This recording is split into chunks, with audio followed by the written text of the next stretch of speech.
ബാധയൊഴിപ്പിക്കൽ നടക്കുമ്പോൾ വൈദികന് സഹായിയായി പരിചയസമ്പന്നരായ ആളുകളും ചിലപ്പോൾ ഒരു മെഡിക്കൽ പ്രൊഫഷണലും ഒപ്പമുണ്ടാകും. പ്രാർത്ഥനകളും ബൈബിൾ വായനയും വിശുദ്ധ ജലം തളിക്കലുമാണ് ഇതിൻ്റെ പ്രധാന ഭാഗങ്ങൾ. ചില സന്ദർഭങ്ങളിൽ മണിക്കൂറുകളോ ദിവസങ്ങളോ മാസങ്ങളോ നീണ്ടു നിൽക്കുന്ന പ്രക്രിയയാണിത്. ഇത് സിനിമകളിൽ കാണുന്നത് പോലെ പെട്ടെന്ന് അവസാനിക്കുന്ന ഒന്നല്ല.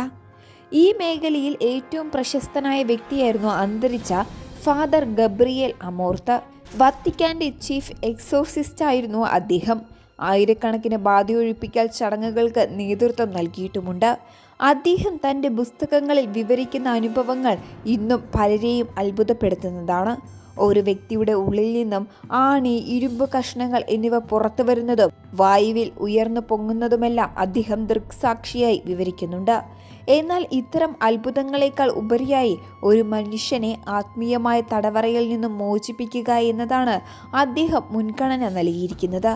ആധുനിക ശാസ്ത്രം എല്ലാത്തിനെയും തലച്ചോറിലെ രാസമാറ്റങ്ങളായി കാണുമ്പോൾ ശാസ്ത്രത്തിനും അപ്പുറം ചിലതുണ്ടെന്ന് വിശ്വാസികൾ കരുതുന്നു.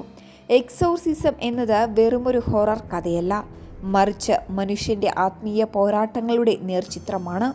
അത്ഭുതങ്ങൾക്കും പേടിപ്പെടുത്തുന്ന കാഴ്ചകൾക്കുമപ്പുറം തകർന്നുപോയ ഒരു മനസ്സിനെ വിശ്വാസത്തിലൂടെ വീണ്ടെടുക്കാനുള്ള ശ്രമമാണ് സഭ നടത്തുന്നത്. ഈ നിഗൂഢതകൾ അവസാനിക്കുന്നില്ല.